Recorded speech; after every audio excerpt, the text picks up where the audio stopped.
Welcome to Protea Conversations, episode 10. Today we're speaking to Megan. Megan, please introduce yourself. Hi, I'm Megan Nelms, and I'm a senior account manager here at Protea. Great, thanks for joining us today, Megan. Can you let everybody know where you're based? Santa Rosa, California. Santa Rosa, California. So Sonoma County, there's another two of the account managers of Protea there in Sonoma County. How are things in Sonoma County? Good, wonderful. I was born and raised Santa Rosa, so I've been here my whole life. But things are good. It's wonderful here. Lots of wineries and great place to live and work. Great. So you're fairly new to Protea? Yeah, I started at the end of November. So roughly 2 months so far, right? Yep. Perfect. Can you tell us a little bit more about sort of your history before Protea, what you did, sort of where did you earn your stripes, and potentially what you were doing before you came to Protea? Sure. I started my career out at a Big Four accounting firm in San Francisco, and I quickly realized that Big Four accounting was not for me. So after I did that, I left to do private accounting until I was at a winery, and that winery was set to sell. And so the consultants that we were using with that winery, I asked if I could interview with them. And so I started at the place that I was at before here, and I started as a staff accountant there, and I was there for almost 8 years. And I left there as a senior manager, and now I'm here. Right. How long were you at your previous role? About 8 years, almost 8 years. And they're fairly similar in sort of what they do and function, right? Correct. The main difference being that the accountants and senior accountants are all in the same office or located out of Santa Rosa, but same type of work and a lot of the same industry. Okay, so moving from a sort of office-based job to the remote world that is Protea, how's that change been for you? Wonderful. I really like it. I really enjoy working from home. I really like the space that I get to work in and the quiet and being able to be really efficient. So I really enjoy it. And I feel connected, with all of our team members, even though everybody's remote. So you still have that connection. It's just not in person. I mean, obviously we're a little bit different as well, that we have a vast majority of our employees are in another country, being in South Africa. How's that adjustment been working for you, having to go from people pretty much in the same time zone to people 10 time zones apart? It's been good. It's been a learning curve for me for sure. There's a lot of things that you have to learn how to do so that, things don't space over a day if something needs to be dealt with same day or things like that. You have to realize that if you're giving something to somebody in South Africa middle of the day, they won't be looking at it at that time. So it's been a learning curve, but it hasn't been too big of an issue for me. It actually kind of works out with my schedule with my kids. So middle of the day is middle of the night for South Africa, and middle of the day is when I pick up my kids and hang out with them for a little bit. And then I work early in the morning and then in the evening time. Yeah, I mean, I think what a lot of you're saying there is sort of figuring out the communication cycle. And, I think one of the things that I think you have to learn when you start working with a remote team like that is the clear and concise communication, and making sure you get the message that you need and exactly clear instructions on this is what I'm looking for, because there isn't that opportunity for them just to walk over and be like, so what did you mean by this? Right. How's that adjustment been? It's been good. I got some really good advice from you when I first started about that, and so I really tried to apply that.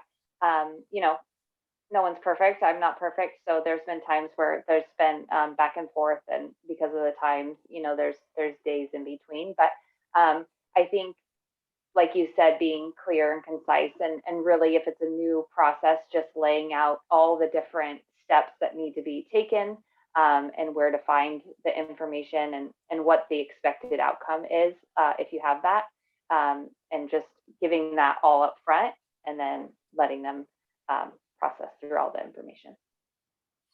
Well, I'm glad I was able to give you some good advice. I'm always a You little got lots of concerned good that advice. I'm any good at that.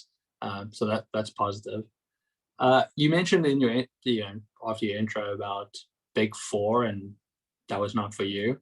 It's always interesting because that's where I started my career. I spent 4 years at KPMG before sort of moving on from that world, and maybe the way our training contracts work in South Africa, I didn't really have a choice. I guess I could have gone to a mid-tier firm, but got brought in with KPMG, and it just the life I lived. Right, I didn't really think twice about it. So, what was it about Big Four in this sort of in the US environment that put you off of working there?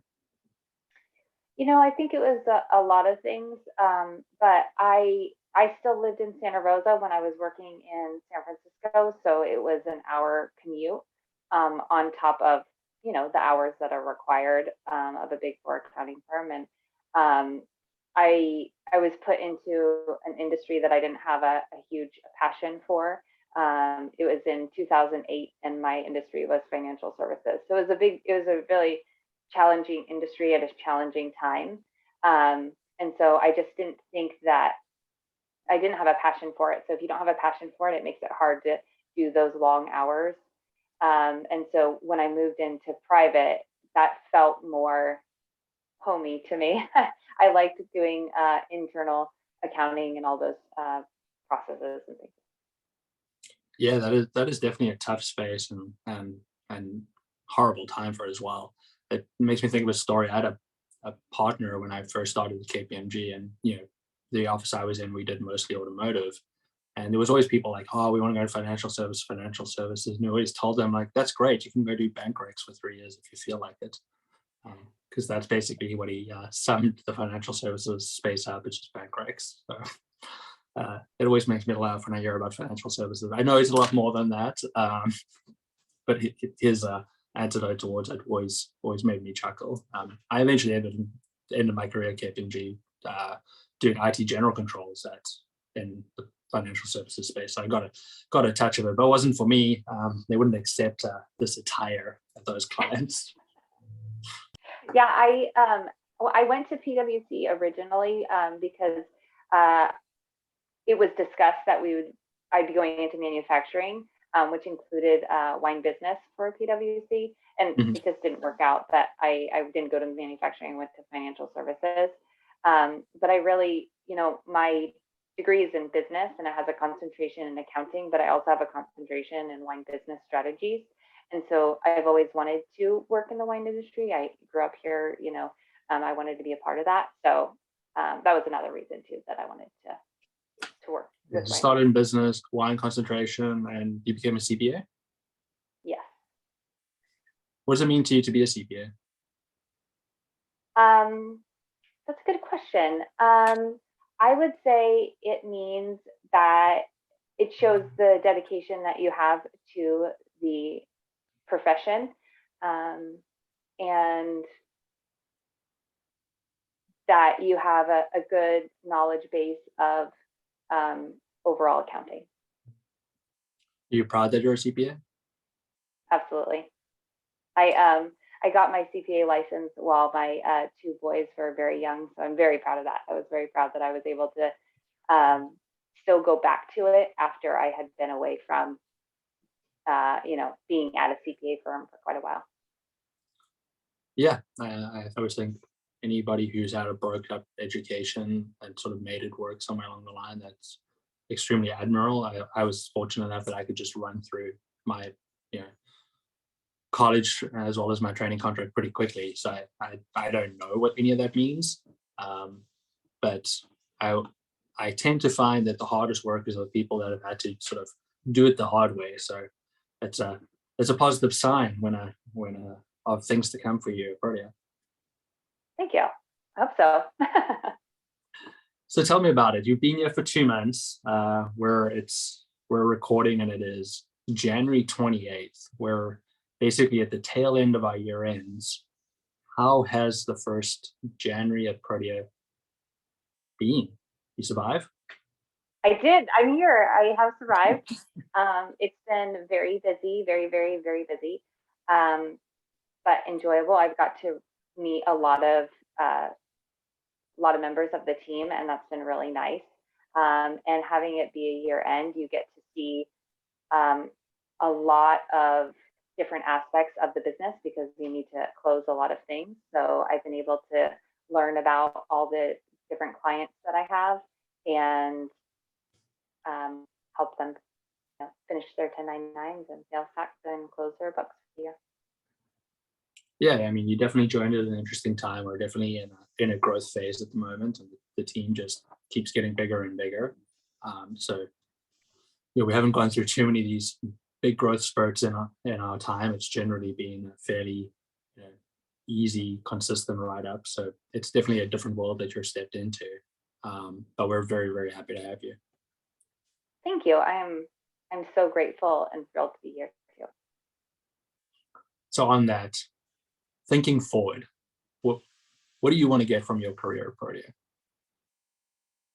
I really love to work with super happy, efficient teams and deliver really high level client service.